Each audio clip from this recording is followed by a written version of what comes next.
حضرت ابو ہریرہ نے فرماندے نے ایک دن اسی حضور دی بارگاہ وچ بیٹھے ہوئے سی تو حضور نے فرمایا او حسین ابن علی نو لے آؤ. بچے سن جے آپ چھوٹے جے بچے. فرمایا امام حسین نو جدوں لے آیا گیا, سنو ذرا یہ لفظ کہہ کر تم کیا کرنا چاہتے ہو. جب امام حسین کو حضور نے اپنی مبارک گود میں رکھا, حضرت ابو ہریرہ کہتے ہیں ہم سارے صحابہ یہ منظر دیکھ رہے تھے, امام حسین کا دست اقدس حضور کی داڑھی میں داخل ہو رہا تھا. پھر تمہیں کیا مسئلہ ہے داڑھی سے؟ امام حسین دا ہاتھ ہوئے تے داڑھی مبارک رسول اللہ دی ہوئے تے بچے سن اجے تو آپ نے اس طرح چکے ہوئے سے.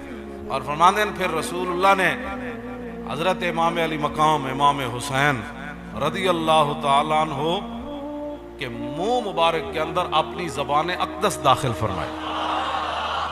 جڑا اہل بیت دے بارے گل کردا ہو قیامت والے دن کس طرح حضور دے سامنے پیش ہوئے, حوض کوثر تے کس منہ نال جائے. پھر حضور نے کیا فرمایا, اللہم انی احبہ فاحبہ. اللہ اے جڑے امام حسین نا, اے میرے نوازین, یا اللہ میں انہاں نال محبت کرنا, تم ہی انہاں نال محبت فرما. حسین منی وانا من حسین. اس تو بعد کوئی گل رہ جاندی اگر مگر والی.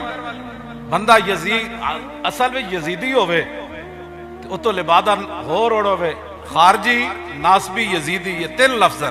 کسے نہ کسے آڑ کوئی آل بیت دی توہین ضرور کرنا, کوئی صحابہ دی آڑ لے کے کرنا, کوئی اور گلاں دی آڑ لے کے کرنا. امام حسین نو اس طرح کربلا وچ نہیں سی فلان ہو چاہیے جی یزید نہ فلان ہے ڈمکان.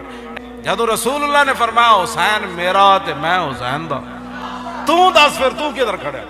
حضور تے فرماندے نے حسین میرا, حسین میرا, تو جدھر مرضی جا, سانو تیرے نال کی غرض ہے. حضور فرماندے نے حسین میرا تے میں حسین دا.